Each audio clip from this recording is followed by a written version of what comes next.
Hello students, I am Arvinder Kaur and we will continue our discussion on the chapter India after Independence. So children, this is the second video lecture. In our previous video lecture, we have discussed about the time period between 1947 to 1950s. हमने देखा कि कैसे partition के बाद country में communal violence होता है और उसमें near about 1 million Sikh Muslims Hindus मारे जाते हैं और मेनली जो सिटीज़ थे उस समय कैलकटा लाहौर और दिल्ली दे वर ग्रेवली डिस्टेबलाइज्ड। यही वो टाइम पीरियड था जिसमें कि हमारे कंट्री का कॉन्स्टिट्यूशन लिखा गया and finally it was enforced on 26 January 1950s। एक और इंसिडेंट इसी टाइम पीरियड में देखने को मिला, that was on January 30, 1948। इस दिन महात्मा गांधी को एक फेनेटिक हिंदू नथुराम गॉडसे के थ्रू गोली मार दी जाती है और जिससे उनकी डेथ हो जाती है। और ये न्यूज़ उस समय नेशन को जवाहरलाल नेहरू जो हैं ऑल इंडिया रेडियो के थ्रू देते हैं that the father of nation is no more. So now today we will talk about the economic policies of the country. So children, कोई भी कंट्री तब तक डेवलप नहीं माना जाता जब तक कि उसकी इकोनॉमिक कंडीशन अच्छी ना हो। और जब हमारे को इंडिपेंडेंस मिली तो उस समय हमारी इकोनॉमी बहुत ज़्यादा सफ़र कर रही थी, बहुत सारी प्रॉब्लम्स थी। ना एग्रीकल्चरल प्रोडक्शन थी, फूड की शॉर्टेज थी, इंडस्ट्रीज़ थी तो वो भी अंडर डेवलप थी, ना कोई कम्युनिकेशन फैसिलिटीज़, चारों तरफ सिर्फ पॉवर्टी और इलिटरेसी। सो इन प्रॉब्लम्स को सॉल्व करने के लिए कंट्री में क्या स्टेप्स उठाए गए, let us see. So first of all in 1950s a planning commission was established with the prime minister as its ex officio chairman. तो प्लानिंग कमीशन बनाया गया और जवाहरलाल नेहरू इसके फर्स्ट प्रेसिडेंट बने। अब प्लानिंग कमीशन का काम था कि कंट्री के इकोनॉमिक गोल्स सेट करना और ऐसी पॉलिसीज़ बनाना कि इन गोल्स को अचीव किया जा सके। सो इन 1950s गवर्नमेंट ने स्टार्ट किया 5-5 साल के प्लान बनाना और इन 5-5 साल में प्लान बना के डिसाइड किया जाता था कि अगले 5 साल में हमें क्या कुछ अचीव करना है। लाइक कौन सी नई इंडस्ट्री स्टार्ट की जाएगी, उसको गवर्नमेंट स्टार्ट करेगी या कोई प्राइवेट सेक्टर की कंपनी स्टार्ट करेगी।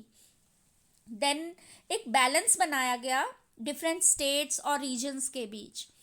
इस प्लानिंग कमीशन का एक और काम भी था कि ये कंट्रोल करता था कि अवेलेबल रिसोर्सेज कौन से हैं और उन रिसोर्सेज का इस्तेमाल करके पॉवर्टी, अनएम्प्लॉयमेंट, प्राइस राइज या जो रीजनल इम्बैलेंस है उनको कैसे दूर किया जा सकता है।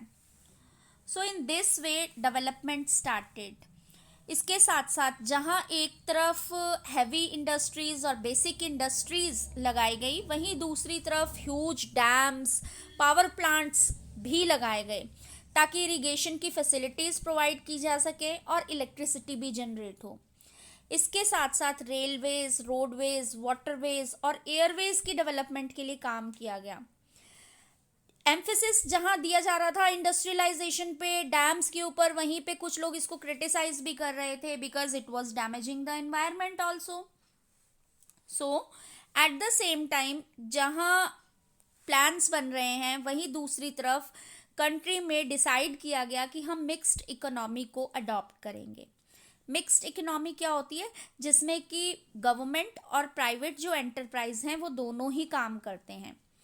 लाइक बहुत सारी बेसिक और हैवी इंडस्ट्रीज जो थी वो लगाई गई जो कि गवर्नमेंट के कंट्रोल में रखी गई।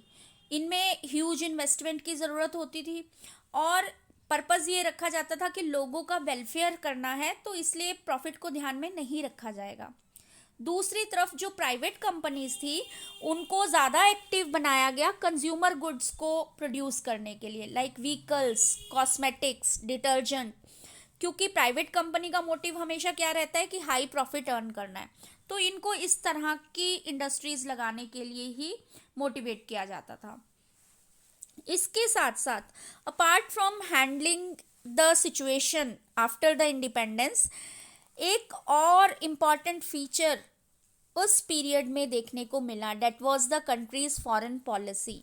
और जवाहरलाल नेहरू का कंट्रीब्यूशन सबसे ज़्यादा है कंट्री की फॉरेन पॉलिसीज़ में। कि हमारे नेबरिंग कंट्रीज़ के साथ में कैसे रिलेशन रहेंगे। फर्स्ट जो नेहरू ने किया, that was to have an identity that would be independent of any form of overt commitment to either the power blocs. देखो क्या हुआ कि 1945 में जब सेकेंड वर्ल्ड वॉर ख़त्म हुई तो एक इंटरनेशनल ऑर्गेनाइजेशन बनी, यूनाइटेड नेशंस। इसका मेन काम था कि इंटरनेशनल पीस मेंटेन करना है, कंट्रीज़ के बीच में म्यूचुअल अंडरस्टैंडिंग क्रिएट करनी है। लेकिन दो ऐसे कंट्रीज़ थे उस समय, यूएसए और USSR.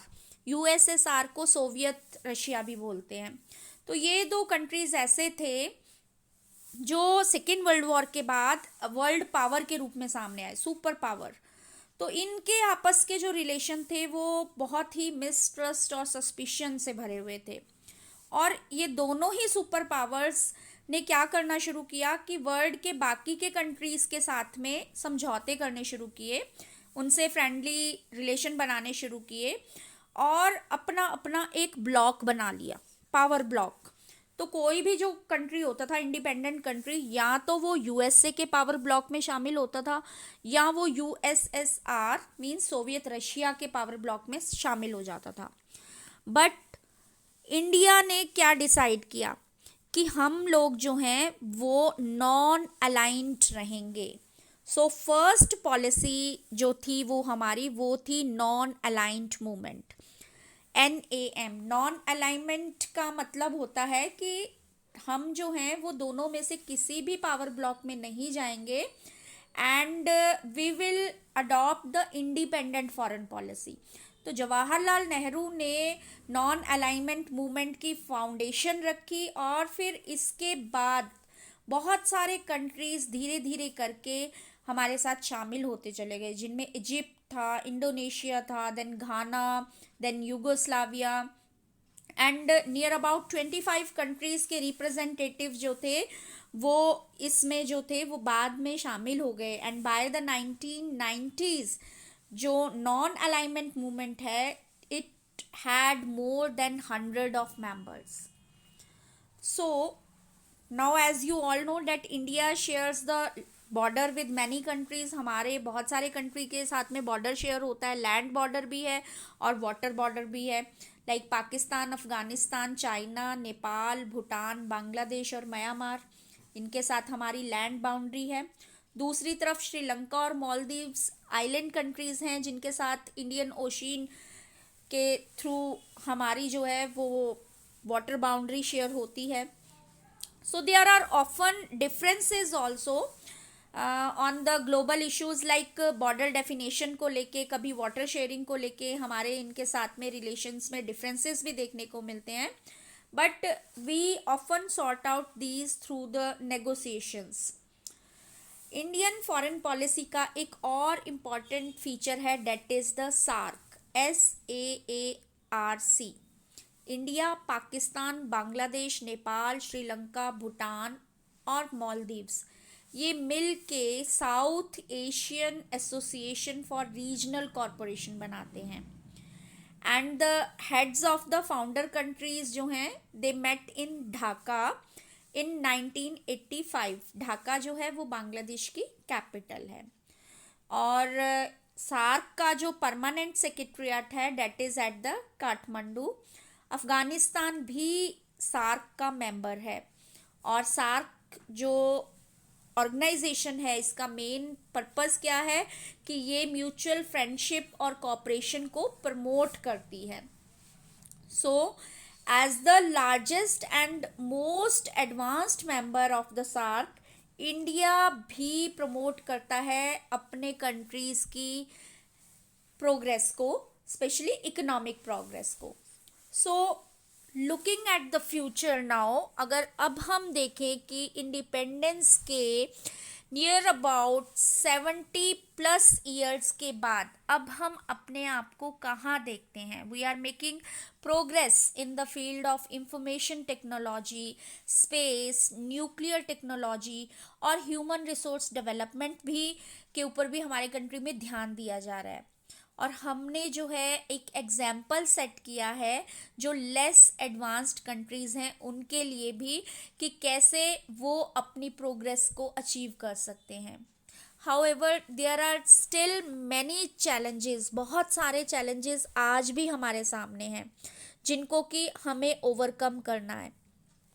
But we are moving forward, हम आगे की तरफ बढ़ रहे हैं। फॉर एग्जाम्पल इकोनॉमिक सक्सेस को लेके we often see a wide disparity between the middle class and the lower class, and there is also a need for clean water, medicines, vaccines, and despite of constitutional guarantees बहुत सारे sections ऐसे हैं that feel discriminated and violence is also done, but the constitution recognizes equality before the law, but in the real life, some Indians are more equal than others. So, judging by the standards set at the time of independence, India as a republic has not been a great success, and we in the future see a hope कि हम इन सब कमियों को भी दूर कर पाएंगे.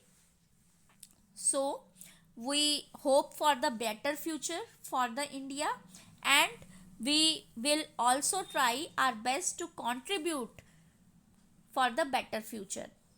So children, this was all for this chapter. I hope all the concepts are clear to you. Thank you for watching, and also stay connected for the further video lectures. That's all for today.